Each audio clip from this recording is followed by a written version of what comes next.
मैं अंजलि पुरोहित स्वागत करती हूँ अपने YouTube चैनल हस्तरेखा ज्ञान में आप सभी का। और आज जैसा कि हम जानते हैं कि आज 20 मार्च है, संपात दिवस का दिन है और इसी दिन दिन और रात जो होते हैं बराबर होते हैं। वैसे 21 मार्च को संपात दिवस मनाया जाता है, लेकिन आज जो लीप ईयर होने की वजह से, यह साल लीप ईयर होने की वजह से 20 मार्च को संपात दिवस मनाया जा रहा है। तो आज जो है हम उज्जैन के महर्षि पाणिनि संस्कृत वैदिक विश्वविद्यालय उज्जैन में हम आज स्थित हैं और यहाँ के जो प्रोफेसर हैं डॉक्टर रूपेश मिश्र सर, तो ये इस यूनिवर्सिटी में जो है ये पलभा साधन आज किया गया है, तो इससे जुड़े कुछ जानकारी हमें प्रोफेसर देंगे। तो सर प्लीज़ आप कुछ बताइए। आज का दिन बहुत ही खगोल वैज्ञानिकों के लिए व जो दिक देश काल का ज्ञान के जो इच्छुक हैं, जानने के इच्छुक हैं, उनके लिए यह दिन जो है बहुत ही महत्वपूर्ण है, क्योंकि आज विश्व संपात यानी वो भी वसंत संपात, जिस दिन आज 20 मार्च है, ईयर होने की वजह से अन्य वर्षों में 21 मार्च को आपको ये विश्व दिन देखने को मिलेगा, जिस दिन दिन और रात बराबर होती है।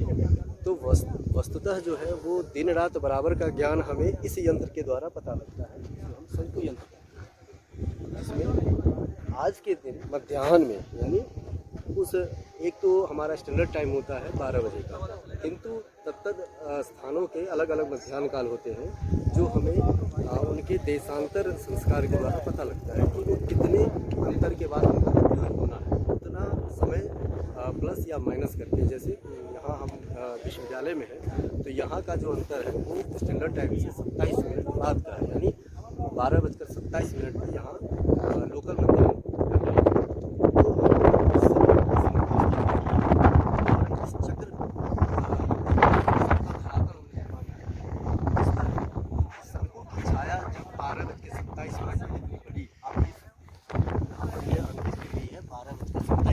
हमने उससे पूर्व भी 12:10 से ही हमने डाटा लेना शुरू किया था, जो 12:27 जो हमारा इष्ट है वहाँ पर आकर के हम देखते हैं कि कितनी प्रभा हमें मिली।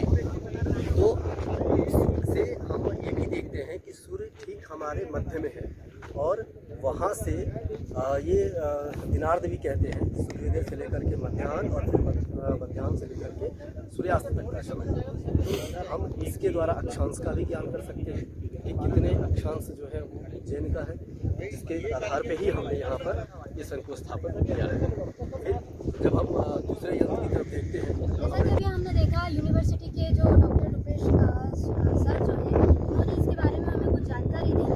इसी के साथ ही हम आगे मिलते हैं प्रोफेसर डॉक्टर अभिषेक कुमार के साथ। तो सर आप ये बताइए कि ये साधन क्यों जानना जरूरी है कि पलभा से तो हमारे बहुत सारे ग्रंथों में, जैसे ताजपुरी ग्रंथ हो गया, भारतीय मूल्य विज्ञान हो गया, सब में जो है चर्चा की है पलभा साधन करते हैं।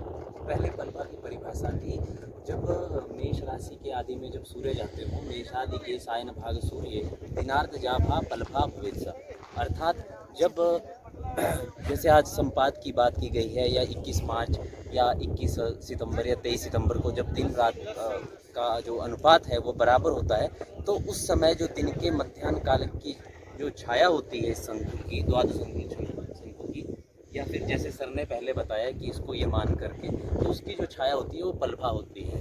अब प्रश्न उत्पन्न होता है कि अब पलभा का प्रयोग कहाँ करते हैं?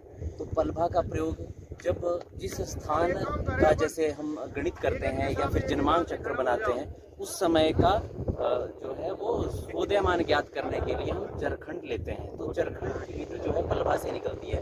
तो जिस समय हम पलभा निकालेंगे तो वो जो पलभा होगी उस पलभा को 3 स्थान पे रखेंगे, प्रथम, द्वितीय और तृतीय। प्रथम स्थान में 10 से गुणा करके जो हमारी पलभा आएगी उसको हम 10 से गुणा करेंगे, दूसरी जो पलभा आएगी उसको 8 से, और तीसरी जो पलभा आएगी उसको 10 से गुणा करके 3 से भाग देना है। फिर जो आएगा हमारे पास वो चरखंड आ जाएंगे। फिर जिस स्थान का हम गणित कर रहे हैं उस स्थान के लंकोदयमान से उस स्थान के लंकोदयमान से उस चरखंड को घटा देंगे तो सोदयमान प्राप्त हो जाता है। अब उस सोदयमान का क्या करेंगे? जब भी हम लग्न साधन की प्रक्रिया करते हैं भारतीय कुंडली विज्ञान में या किसी भी गणित के अनुसार, तो जब उसका गणित करते हैं तो हमको लग्न साधन के लिए सोदयमान की आवश्यकता होती है। तो सोदयमान जब हमारे पास होगा तो हम उसको लग्न साधन में प्रयोग करते हैं। तो लग्न के लिए इसका जो है विशेष महत्व है। सर जैसा कि अभी हम परीक्षण जब हो रहा था तब तो यहाँ पर जो परीक्षण का जो मार्क लिया है वो 12:27 का क्यों लिया? क्योंकि मध्याह्न तो 12 बजे का होता है, तो यहाँ 12:27 पे देखिए ये सारा जो है दिक देश काल सापेक्ष होता है। तो जो 12:27 के हिसाब से क्योंकि हमने 12:35 का भी लिया, 12:30 का भी लिया और 12:15 बजे का भी लिया, तो सबका लिखा। फिर बाद में जो है 12:27 का भी लिया। तो उस स्थान उस काल सापेक्ष में ये एक ऐसा है, जैसे अभी ये भी एक बात है कि इस बार 20 मार्च को ही क्यों हुआ, 21 मार्च को क्यों नहीं हुआ, यह प्रश्न का विषय है। तो जैसे अभी 3 या 4 साल बाद जब लीप का वर्ष आता है तो क्या होता है कि हमारे जो ईयर की वैल्यू होती है, कभी वर्ष में 365 दिन होते हैं, कभी 366 दिन होते हैं। तो लीप इसी जैसे इस बार जो है फरवरी महीने में 29 दिन थे, तो 32 मास 16 दिन 4 घटी के बाद अधिमास आता है। तो जो लीप का वर्ष है उसी तरीके से जैसे अब 21 मार्च को ना होकर के 20 मार्च को ही है। तो इसका तो प्रत्येक दिन की पलभा भी निकाल सकते हैं, लेकिन आज के दिन ही दिन और रात्रि जब बराबर होते हैं तब इसका और भी महत्व बढ़ जाता है। तो ये जो है प्रयोग जो है बहुत सिद्ध है। और फिर आदरणीय विभागाध्यक्ष ज्योतिष एवं ज्योतिर्विज्ञान के विभागाध्यक्ष डॉक्टर सुम शर्मा जी ने प्रातःकाल दिक् साधन भी किया था कि दिशाओं का ज्ञान कैसे करना है हमको। जैसे हम सामान्य तो स्थूल प्रकार से दिक् साधन करते हैं कि दिनम दिनेश सेतुत्रदश में जब जहाँ से सूर्य उदित, लेकिन सर ने जो है सूक्ष्म भेद से भी बताया कि कैसे हम कर सकते हैं। तो उसकी भी विधि जो है प्रातःकाल में बताई। और बाकी कल व्याख्यान के माध्यम से हम लोगों ने दिक् को कैसे सिद्ध किया जाता है ये आदरणीय प्रोफेसर फारूक सर ने भी बताया। धन्यवाद सर, आपने हमें जानकारी दी। हमारे जो यूनिवर्सिटी के जो आचार्य हैं उन्होंने हमें पलभा साधन के बारे में बहुत अच्छे से जानकारी दी।